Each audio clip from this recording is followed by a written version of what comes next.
Hello friends, स्वागत है आपका अपने चैनल स्टॉक्स इन्वेस्टर में। दोस्तों, आज हम बात करने वाले हैं शुला वाइनयार्ड का लिमिटेड आईपीओ के बारे में। हम जानेंगे इस कंपनी की डिटेल्स के बारे में, आईपीओ की डेट्स क्या हैं, अप्लाई करना चाहिए कि नहीं करना चाहिए, करंट जीएमपी क्या चल रहा है इसका, सब कुछ हम इस वीडियो में डिस्कस करने वाले हैं। तो बने रहिए इस वीडियो में। और अब अगर पहली बार इस चैनल पर आए हैं तो इस चैनल को सब्सक्राइब करना ना भूलिए। तो सबसे पहले हम कंपनी की डिटेल पर नजर आए तो यहाँ पे देख सकते हैं 2003 में ये कंपनी इनकॉर्पोरेट हुई थी और ये इंडिया की लार्जेस्ट वाइन प्रोड्यूसर कंपनी है मार्च 31 2022 तक के अगर डेटा को हम देखें तो उसके अकॉर्डिंग। और इनके काफ़ी बड़े बड़े पॉपुलर ब्रांड हैं जिसमें रासा, तिनोरी, द सतोरी और मदेरा दिया भी इनके काफ़ी फ्लैगशिप ब्रांड भी हैं। अब हम अगर हम कंपनी के रेवेन्यू के बारे में बात करें तो यहाँ पे कंपनी दो तरह से रेवेन्यू जनरेट कर रही है। एक है इनका बाइंग बिजनेस, एक है buying touring business. Buying touring business क्या होता है? जहाँ पर वाइन ये प्रोड्यूस करते हैं वहाँ पे इनके रिसोर्ट्स होते हैं, वहाँ पे ये सप्लाई करते हैं, जिससे भी इनका एक तरह से रेवेन्यू जनरेट होता है। तो ये दो तरह से अपनी रेवेन्यू को जनरेट कर रहे हैं। यहाँ पे एक और सबसे बड़ी बात यहाँ पे निकल के आ रही है। यहाँ पे देख सकते हैं इनके पास लगभग 13,000 रिटेल टच पॉइंट हैं अक्रॉस द कंट्री। कंपनी की D2C काफ़ी बेहतरीन है और इनके जो वाइन टूरिज्म के बिजनेस हैं वो नासिक और बेंगलुरु में हैं। और इनके पास सबसे खास बात ये हो जाती है कि अपने ये ग्रेप्स को खुद ही प्रोड्यूस करते हैं वाइन बनाने के लिए, जो कि इनका लगभग 2300 एकर्स का फार्म हाउस है। उसमें अपने ग्रेप्स को ये खुद ही बनाते हैं और उसके थ्रू ये अपनी वाइन को प्रोड्यूस करते हैं। अगर कंपनी के डिस्ट्रीब्यूशन प्लेटफॉर्म की नज़र मारे तो यहाँ पे देख सकेंगे 50 डिस्ट्रीब्यूटर्स हैं, 11 कॉर्पोरेशन है, 14 लाइसेंस रिटेलर्स हैं, 7 कंपनी के डिपो हैं, 3 डिफेंस यूनिट्स में अपने प्रोडक्ट को सप्लाई करते हैं। और कंपनी अक्रॉस द कंट्री में 23,000 से सेल्स पॉइंट है इनके पास, जिसमें 13,500 रिटेल टच पॉइंट है, 9,000 होटल्स में ये सप्लाई करते हैं अपने प्रोडक्ट्स को। जैसा कि मैंने बताया कि ये इंडिया के सबसे बड़े वाइन प्रोड्यूसर कंपनी है, तो इसमें 52% के मार्केट को ये कैप्चर किए हुए हैं इंडिया में। आईपीओ की डेट पर नजर आए तो ये आईपीओ 12 दिसंबर को ओपन हो रहा है, 14 दिसंबर इसकी लास्ट डेट है। प्राइस बैंड इसका 340 से 357 है, बट हाँ for retail category always cut off price को चूज करना पड़ता है, मतलब 357 वाला आपको। लॉट साइज एक लॉट है 42 शेयर्स का।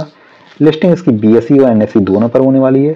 कोटा के बारे में बात करें तो यहाँ पे क्यूआईबी का कोटा 50% है, एनआई और एचएनआई का 15% है, रिटेलर का कोटा 35% है।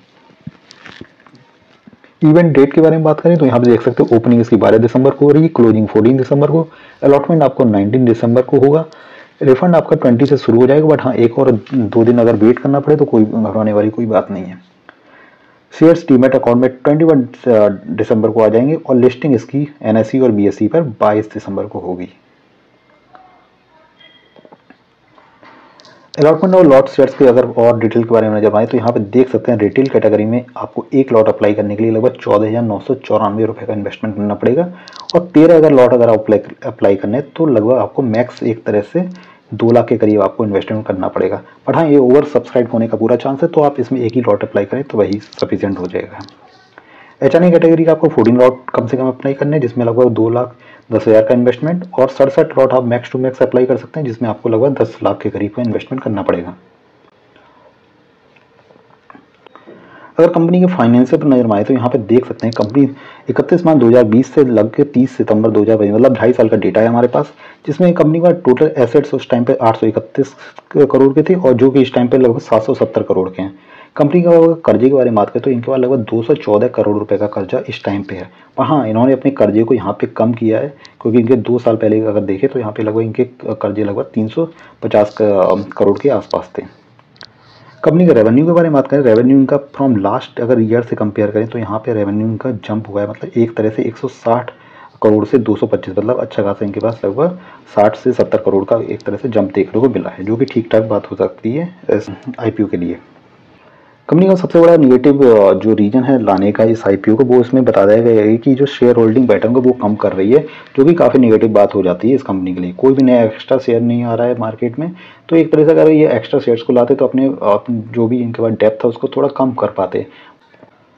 शेयर होल्डिंग पैटर्न को करंट में नजर आए तो यहाँ पे देख सकते हैं 28% की हिस्सेदारी इस टाइम पे प्रमोटर्स के पास है, और आईपीओ आने के बाद लगभग 27% की हिस्सेदारी हो जाएगी, मतलब 1% से ज़्यादा ही कमी देखने को मिल रही है, जो कि निगेटिव बात हो जाती है। क्योंकि शेयर होल्डिंग पैटर्न कम से कम किसी अगर कंपनी में 50% ऊपर है तो अच्छा बात हो जाती है, क्योंकि उसके अकॉर्डिंग वो डिसीजन अच्छे से ले सकते हैं। बट इनके पास ऑलरेडी प्रमोटर होल्डिंग काफ़ी कम है 28% की, जो कि इस आईपीओ के बाद 27% हो जाएगी, जो कि निगेटिव बात हो जाती है इस आईपीओ के लिए। पे हमने कंपेयर किया इसको अदर इनके बाद कॉम्पिटिटर्स है, जिसमें यूनाइटेड स्प्रिंट आते हैं, यूनाइटेड बेवरेजेस आते हैं, रेडिको खेतान आते हैं। तो उसके कंपेयर में ये स्टॉक काफ़ी एक तरह से ओवर वैल्यूड इसको कंसीडर कर रहा है प्रमोटर्स ने, क्योंकि इनका जो रेवेन्यू देखें अगर इनके बाकी कॉम्पिटिटर्स का काफ़ी बेहतरीन, लगभग 9,000, 6,000, 3,000 करोड़ का है, जिसके कंपेयर पे सोलरा का एक तरह से रेवेन्यू काफ़ी कम है, मतलब 400 करोड़ के आसपास ही है। और अंत में पी रेशियो भी एक एज कम्पेयर टू बाकी इनके जो कॉम्पिटिटर्स हैं उनके बराबर ही है, जो कि इसको बताता है कि ये ओवर वैल्यूड आईपीओ माना जा रहा है। और रिटर्न ऑफ नेट वर्थ भी इसकी कोई खास नहीं है, लगभग 11% की है, बाकी कंपेयर करें इनके प्रमोटर से जो उनकी काफ़ी अच्छी खास। अगर हम ग्रे मार्केट पीरियड के बारे में बात करें तो इस टाइम पे ग्रे मार्केट पीरियड में इसका प्राइस 35 रुपये पर शेयर चल रहा है और 42 शेयर का एक लॉट होता है, जो कि अगर इसको हम मल्टीप्लाई करें तो लगभग 1470, मतलब एक लॉट में आपको 14 से 70 रुपये का फायदा बता रहा है। और अगर प्रॉफिट अगर हम इसको परसेंटेज में कंपेयर करें तो यहाँ पे 10% का प्रॉफिट ही दिखा रहा है, मतलब 10% किसी अगर जीएमपी चल रहा है किसी आईपीओ का, तो अगर मार्केट फॉल भी होता है तो ऑब्वियसली ये 5 और 10% नीचे भी जा सकता है, जिससे आपको नेगेटिव में लिस्टिंग होता है वो भी दिखाई दे सकती है इस आईपीओ के अंदर। तो हम कुछ प्रोस एंड कॉन्स के बारे में बात कर लेते हैं इस आईपीओ के। तो थोड़ा कॉन्स इनका ये है, ऑब्जेक्ट ऑफ इशू, मतलब इसको लाने का कोई ऐसा कोई बहुत बड़ा रीजन नहीं है, सिर्फ प्रोमोटर्स अपनी होल्डिंग को कम कर रहे हैं। दूसरा, इसका बाकी कंपेयर से इनका जो भी फंडामेंटल्स है जो कि निगेटिव बताता है इस आईपीओ को, क्योंकि इनके रेवेन्यू, ईपीएस और रिटर्न ऑन नेटवर्थ बाकी कॉम्पिटिटर से इनका एक तरह से काफ़ी कम है। और तीसरी बात, इनके पास लगभग कर्जा भी 250 करोड़ का है।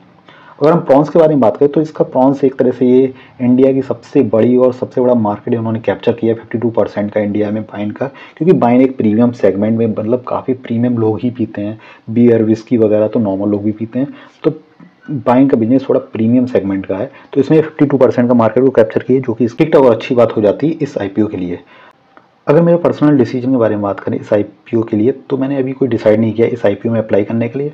मैं 1 या 2 दिन वेट करूंगा कि इसमें देखता हूं कि बाकी कैटेगरीज में कैसे लोग सब्सक्राइब कर रहे हैं, कैसा इसका जीएमपी चल रहा है, जो कि आने वाले 2 से 3 दिनों में और भी क्लियर हो जाएगा, तब मैं इसमें सोचूंगा अप्लाई करने का। और आपको डेली एक वीडियो प्रोवाइड करूंगा जिसमें इस आईपीओ का क्या जीएमपी चल रहा है, बाकी आईपीओ का क्या जीएमपी चल रहा है, सब कुछ आपको डिटेल्स डेली मिलेगी। तो चैनल को आप सब्सक्राइब कर लीजिए। चलिए मिलते हैं नेक्स्ट वीडियो में, तब तक भी थैंक यू वेरी मच।